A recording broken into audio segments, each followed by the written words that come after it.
whether you like me or you don't like me, whatever your opinion of me is, doesn't matter. What she did was dirty. Dirty what she did. Has to be the on the planet. You honestly, kid's gonna do anything to me? Dana White is never shy about calling out fighters, often with more intensity than the battles inside the octagon. In the UFC, greatness doesn't guarantee immunity from his infamous bad side. I don't give anybody a leash. And today, we're diving into the explosive grudges that prove no amount of success can shield you from Dana's wrath. 6. Tito Ortiz. Few rivalries in MMA history are as infamous as the one between Dana White and Tito Ortiz. What started as a close friendship morphed into one of the UFC's most toxic and public feuds. It's all filled with venomous insults, bizarre spectacles, and unrelenting animosity. I know Tito, and I know how he fights when his back's against the wall. It's when he's at his best. The question is, does he have anything left? We'll find out. Dana White doesn't just dislike Tito Ortiz. He loathes him with a passion that has transcended decades. Tito's like, yeah, I think I'm going to come back. I haven't won a fight in 3 years, and I'm old, and, obviously Tito needs money. Tito Ortiz was one of the UFC's earliest stars, carrying the promotion on his back during its formative years.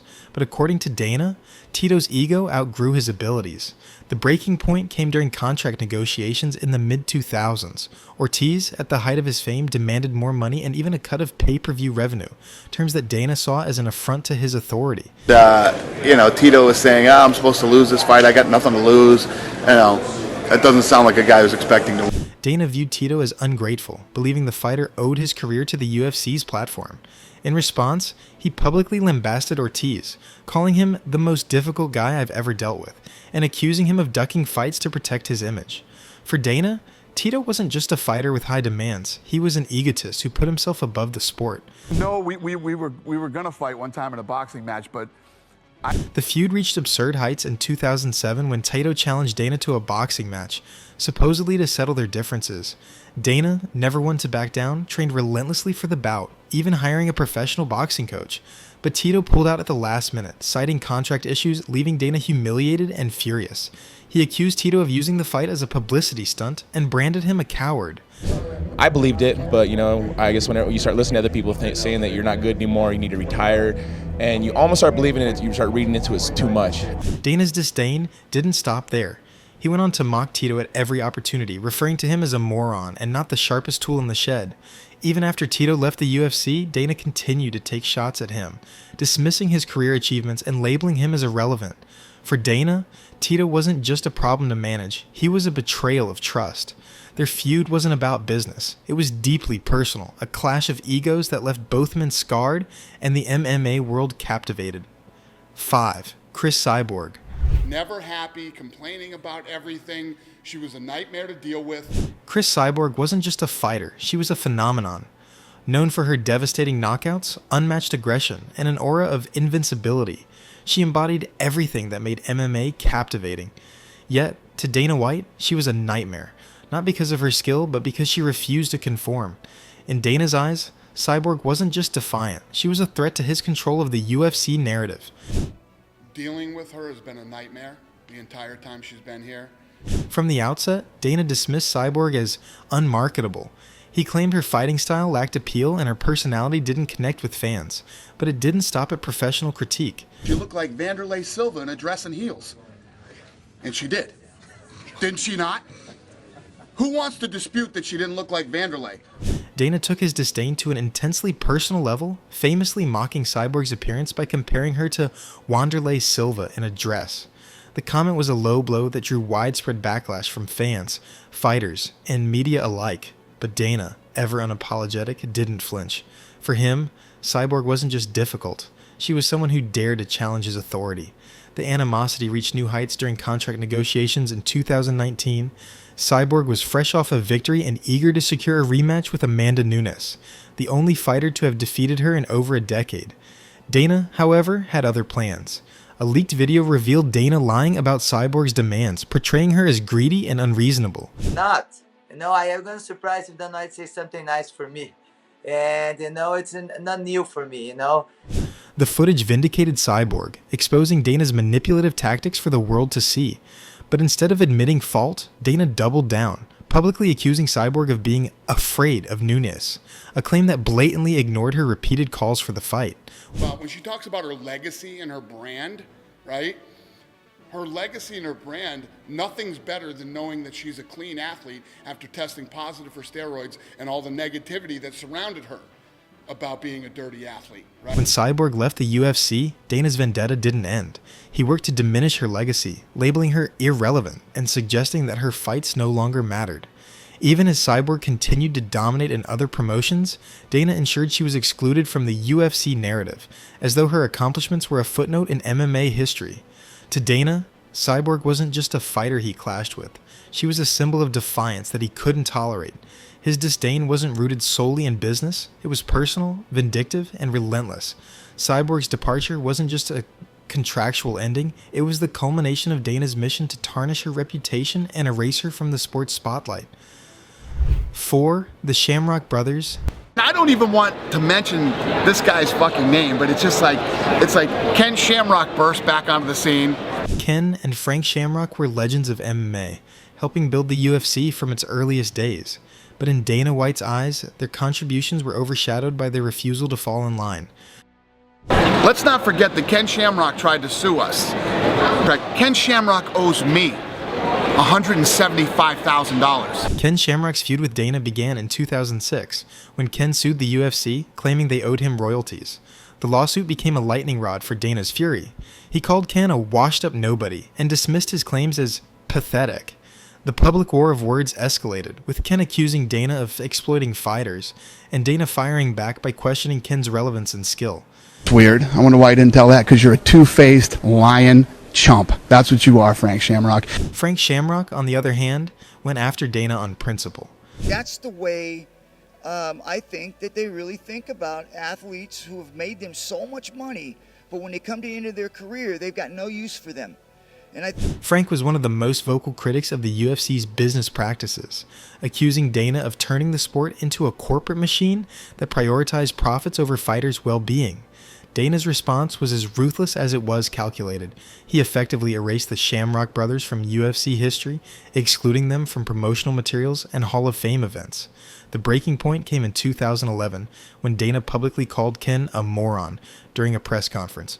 For the Shamrocks, it wasn't just about money or recognition, it was about their legacy. Dana's mission wasn't just to silence them, it was to ensure they were forgotten. For Dana, the Shamrocks weren't just rivals, they were threats to his authority. And in his world, threats are eliminated. 3. Tyron Woodley. You ask fans if they want to see Woodley fight again. I think that would be a flat-out no. Tyron Woodley's reign as welterweight champion was marked by dominance, but Dana White never seemed to acknowledge it. From the moment Woodley won the title, Dana labeled his performances as boring, criticizing his strategic style while ignoring the caliber of his opponents. Pay to see Tyron Woodley fight again. You know. The animosity reached a boiling point in 2017 after Woodley defended his title against Demian Maia. Dana called it the worst title fight in UFC history, an insult that Woodley didn't take lightly. Oh yeah, if you want to please me, treat me fairly. I don't need any extra attention. Okay. I don't need any above and beyond, but I want to be treated fairly. Woodley fired back, accusing Dana of disrespect and even suggesting that racial bias played a role in how he was treated compared to other champions. Dana's disdain became more apparent after Woodley lost his title to Kamaru Usman in 2019.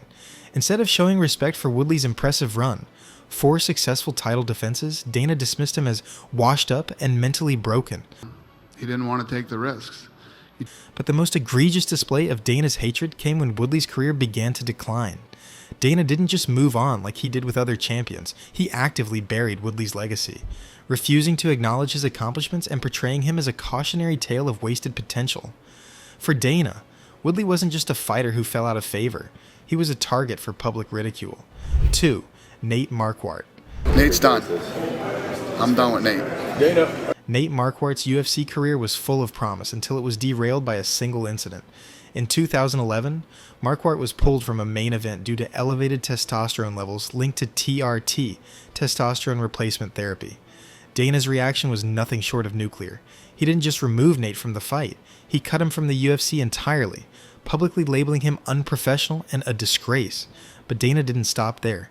He used every opportunity to tarnish Nate's name, calling him a liar and questioning his commitment to the sport. Facts are the facts, and it is what it is.